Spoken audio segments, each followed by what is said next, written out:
ఇక ప్రజల జీవితాల్లో వెలుగు తీసుకురావడానికి కాంగ్రెస్ ప్రభుత్వం కృషి చేస్తోందన్నారు తెలంగాణ మంత్రి ఉత్తమ్ కుమార్ రెడ్డి. ఆరోగ్యశ్రీ మహిళలకు ఉచిత బస్సు ప్రయాణం, రుణమాఫీ, రైతు భరోసా, ఆత్మీయ భరోసా, ఇందిరమ్మ ఇళ్లు, రేషన్ కార్డుల పంపిణీ వంటి అనేక పథకాలను అమలు చేస్తున్నామని తెలిపారు. యాదాద్రి భువనగిరి జిల్లా వలిగొండ మండలం నాతాలగూడెంలో మంత్రి ఉత్తమ్ కుమార్ రెడ్డి 4 పథకాలకు శ్రీకారం చుట్టారు. తెలంగాణలో ఎక్కువ సార్లు గెలిచింది తానేనన్నారు ఉత్తమ్ కుమార్ రెడ్డి. అటు డీసీసీబీ అధ్యక్షుడిగా కుంభం అనిల్ కుమార్ రెడ్డి కాంగ్రెస్ పార్టీకి ఎనలేని సేవలు అందించారని మంత్రి ప్రశంసించారు. ఎమ్మెల్యే కుంభం అనిల్ కుమార్ రెడ్డి, ఎంపీ చామల కిరణ్ కుమార్ రెడ్డి కాంగ్రెస్ పార్టీకి సేవలు చేశారన్న ఆయన మధ్యలో దారి తప్పారని తెలిపారు. వారిని తిరిగి తీసుకొచ్చి టికెట్ ఇచ్చి గెలిపించినట్లు చెప్పుకొచ్చారు ఉత్తమ్ కుమార్ రెడ్డి.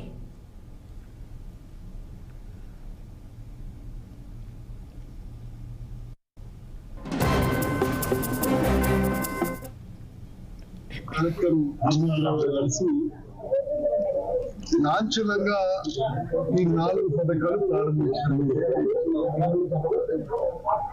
రైతు భరోసా, ఇందిరమ్మ ఆత్మీయ భరోసా, కొత్త రేషన్ కార్డు, కొత్త ఇండ్ల పంపిణీ జరిగింది.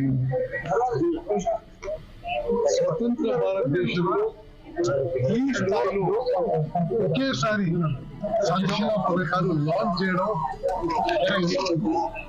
అర్హత ఉండే ప్రతి వ్యక్తికి, ప్రతి రైతుకి, ప్రతి రైతు కూలికి చేరే విధంగా చేయడం ఇదే మొదటిసారి అని చెప్పి మీకు మనం చేయాలి.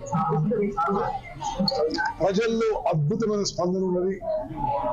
పాపం ప్రతిపక్షాలకి, అపోజిషన్ పార్టీస్ కి ఏమనో లేక అర్ధరహితమైన ఆరోపణ